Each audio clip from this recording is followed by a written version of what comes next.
Eu acho que, de alguma maneira, o humor, embora o Freud trabalhasse a ideia do xiste, né, a ideia daquilo que é a palavra que escapa como sendo uma manifestação do inconsciente, eu vou usar um termo que já se usou, o humor, acho que ele é uma maneira de resistência à brutalidade da vida, né? A vida tem uma brutalidade.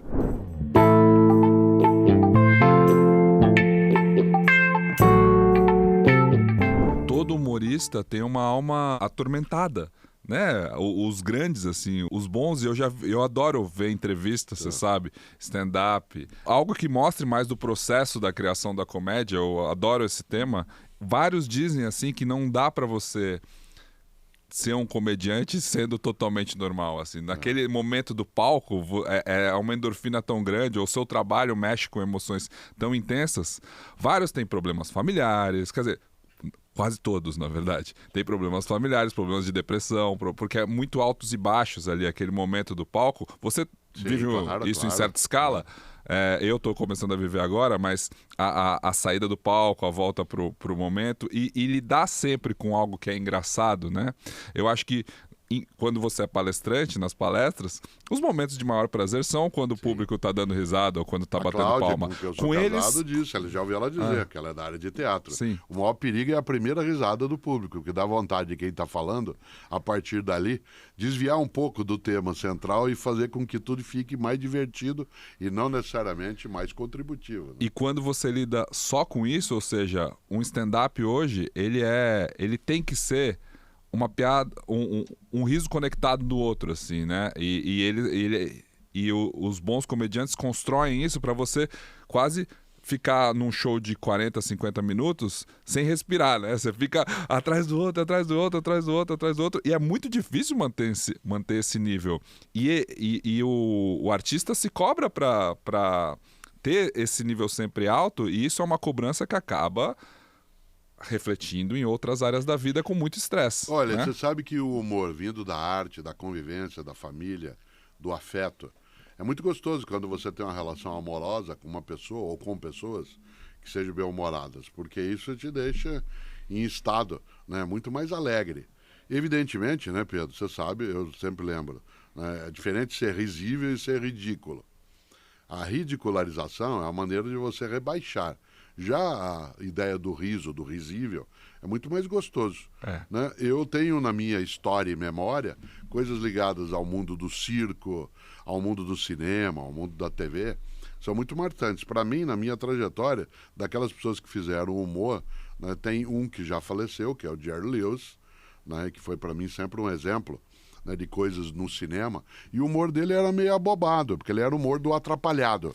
Mas ele fez um dia uma coisa genial, que é um filme que depois o Ed Murphy fez de outro modo, que é o Professor Aloprado, usando o título em português. Sim. Pegaram um livro sério e fundo, como Dr. Jekyll e Mr. Hyde, isto é, o médico e o monstro, e fazer aquilo de um professor que se sente desprezado, que se sente diminuído, e ao tomar uma poção, um medicamento que ele cria, ele se torna um galã, e ele, como galã, começa a ser arrogante, perigoso, e ele, quando é o professor, não o é. Um pouco nossas duas faces. Ele nos faz rir muito com isso, mas nos leva a pensar. É difícil. Eu nunca esqueço, né, que uma das cenas mais geniais que eu vi, né, do Jerry Lewis foi num filme dele, que até não é tão marcante no cotidiano. Mas o que você está dizendo é que, eventualmente, esse filme ele é um pouco autobiográfico. Claro! E o Jerry Lewis morreu com bastante idade, Sim. com mais de 90 anos. E a fase final dele, é isso que eu estou dizendo, uma parte dos filmes finais dele, entre eles O Reis do Riso, é um pouco triste. Porque você vê que ele não consegue mais dar conta daquilo que seria um encantamento. Ele teve vários problemas de saúde também, né? Mas foi há bastante. Uma outra pessoa, para mim, admirável nesse campo, né, e aí há uma coisa que sempre se discute, né, é um outro comediante, que é o Mel Brooks, que está vivo, Sim. com quase 100 anos de idade, enquanto a gente faz o podcast, e eu espero que ele continue vivo. E ele me despertou uma questão, porque uma parcela grande dos grandes humoristas no Brasil, né, em alguma escala menos, por conta da nossa formação, mas especialmente nos Estados Unidos, eles têm origem judaica. Se você pegar Jerry Seinfeld, Jerry Lewis, Mel Brooks... São os que têm uma estrutura psicológica talvez mais arranjada. Os que conseguiram ir além e ter uma vida familiar e ter, eventualmente... longevidade, né, na vida fora do palco, assim. Os judeus, sim, né, no caso. Eu lembro que quando eu descobri Mel Brooks, né, filmes como Banzé no Oeste, né, Jovem Frankenstein, e um dos meus favoritos, se eu não me engano, é A Vida é Simples, ou aquele que ele é um rico que vai passar um tempo na área mais pobre da cidade vivendo como mendigo. Aquilo é maravilhoso. Muita filosofia dentro disso. Um dos maiores escritores brasileiros, já falecido, um médico, Moacir Scliar, um gaúcho que foi, inclusive, da Academia Brasileira de Letras, tem coisas geniais. Ele é judeu de origem. Ele tem um livro do qual ele colaborou também sobre o humor judaico. E essa ideia do humor judaico é mostrar como que um povo que foi perseguido, que vive de modo diaspórico há século, né, tendo que ser expulso de vários lugares, que foi vítima, né, de um dos maiores horrores da história humana, que é o Holocausto e o nazismo no século XX, a grande pergunta é como é que é capaz ainda, né, de fazer humor. E eu acho que aí está a resposta. Não é como é que é capaz, né? É que a ausência do humor é a derrota completa. A ausência da possibilidade de alguma alegria mais esfuziante numa vida que é difícil, né, que é marcante, que é turbulenta, ela seria exatamente a rendição. Eu acho que, de alguma maneira, o humor, embora Freud trabalhasse a ideia do xiste, né, a ideia daquilo que é a palavra que escapa como sendo uma manifestação do inconsciente, eu vou usar um termo que já se usou, o humor, acho que ele é uma maneira de resistência à brutalidade da vida. Né? A vida tem uma brutalidade. Então, você olha o cinema, você olha, né, quando você lê ou assiste o Alto da Compadecida, quando você ouve alguém dizendo algo que nos faz pensar, mas ao mesmo tempo nos faz bem, isso é exatamente a recusa à brutalidade da vida. Você acha que o povo judeu, então, ele é mais bem-humorado porque ele tem um histórico de perseguição e de ter que encontrar na dificuldade motivos para rir? Olha, uma das possibilidades, eu não faria o vínculo diretamente. Porque os grandes... Mas é alguém que tem que resistir mais. Dentro dos Estados Unidos, os grandes do stand-up e os grandes do humor são negros, né? Também. Ou seja... Sim, que é a lógica da resistência. A lógica da resistência. E dentro do Brasil, o que deu origem a várias vertentes do humor foi o Pasquim dentro de uma ditadura que fazia piada com aquele momento também. Você sabe que o Pasquim, que é um jornal que chamava a si mesmo, porque ele saía toda semana, eles passaram, a grande sacada de humor inicial do Pasquim foi dar-se o título de hebdomadário. Hebdomadário era o nome, eles se chamavam de hebdomadário, isto é, aquele que sai a cada 7 dias, né, que sai semanalmente. Eu li todos os volumes, todas as edições do Pasquim, de cabo a rabo. Desde que ele foi lançado, e eu li na semana. Né? Na semana. Eu comprava na banca, me lembro da banca que comprava depois que cresci. E ele serviu como forma de resistência. Você lembrou uma coisa ótima. Né? No Brasil, uma parcela do humor, originalmente, daquele que foi mais popular, ele veio de regiões um pouco mais sofridas. Por exemplo, parte do Nordeste brasileiro nos legou grandes humoristas. Né? Certo? Exato. Ou seja, isso vai contaminando no bom sentido. O Ceará, né? O Ceará mais do que tudo. Exatamente.